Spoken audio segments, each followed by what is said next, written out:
So now within the game, we're going to actually add in a second ghost. So we're just going to call him enemy2, just to make it really simple, and we can use most of the same values there. And now whenever we're referring to it, so here we're checking to see if it exists. So we need to go back up here and do something like this. So everything that we've done needs to be reproduced for the second enemy, and you can even create loops and arrays if you wanted to, in order to really to build out multiple enemies.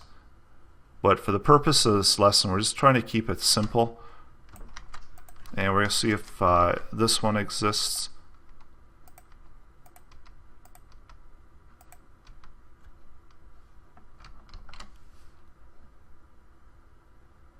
And then of course we have to duplicate out all of that.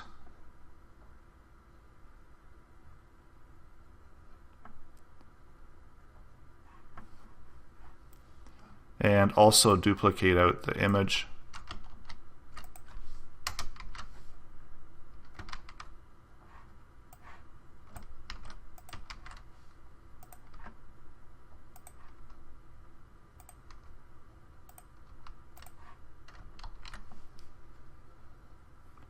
And some of this we don't need to duplicate, we can just do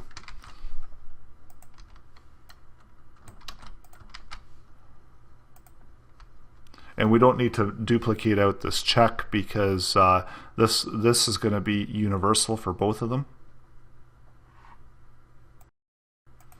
And of course over here as well, so wherever we're mentioning that, we just need to duplicate that out.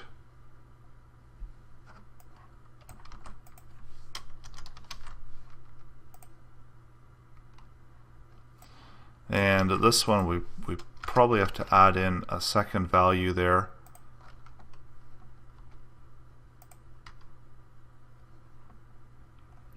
So I'll scroll back up there before I forget and add in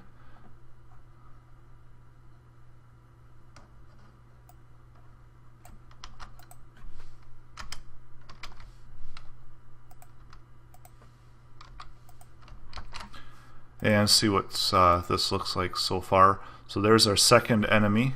So he's not moving around yet, but when we eat the dots, so something went wrong there as well. So just going back out there.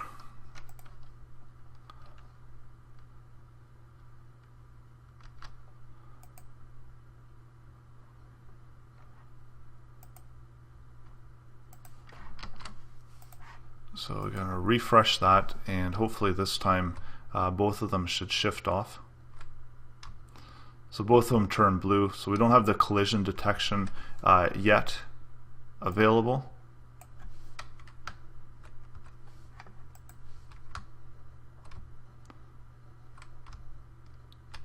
So we do need to get him moving around. So again, it's a lot of duplicating here.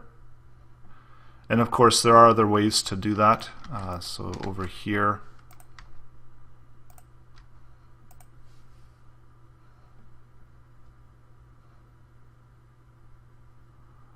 so actually this one we don't necessarily need to duplicate, because we need to duplicate the whole collision detection. So it's not necessarily going to apply to both of them. So that was an instance where we differentiate between the two. But over here, it's going to be the same thing here. That's going to be happening. And now to add in that movement. So movement, again, there's quite a bit to the movement there. So probably maybe a better way if we're creating multiple enemies, create some kind of function around there.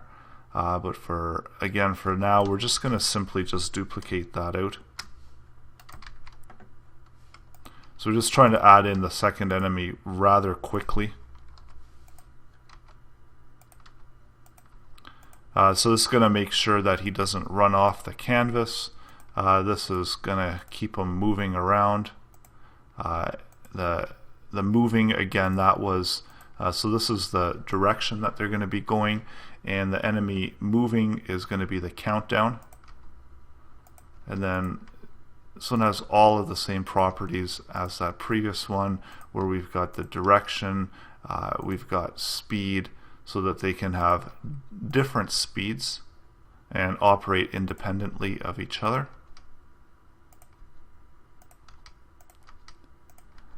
So might have missed some stuff, so I'm going to quickly go through here and then do a check just to make sure that it's working. Not exactly sure how I'm going to know which one is which.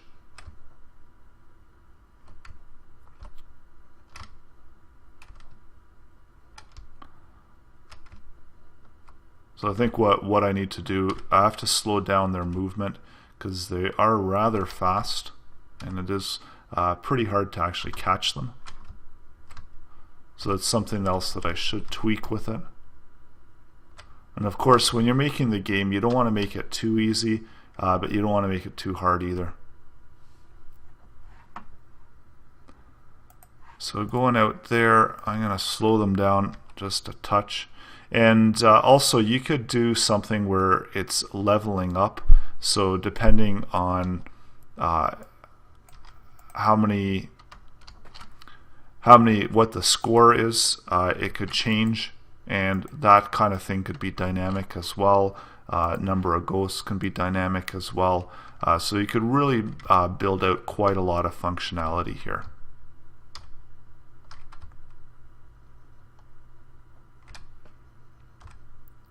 So another thing that I could do is whenever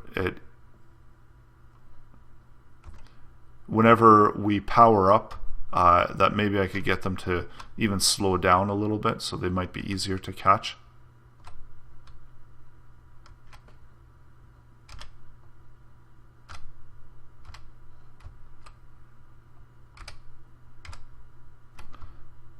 So within the next lecture, I'm going to include all of the source code for this. So it's all JavaScript based.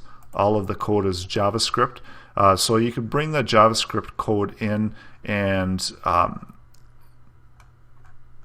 even create your own image with a breakdown of different enemies, and then the Pac-Man. So the ones that we're using right now are the first two for the ghosts, and then all of the Pac-Man movements, and all of just the blue and the white for the ghosts here when it's powered up. So again, there's a bunch of different options here that are available to us.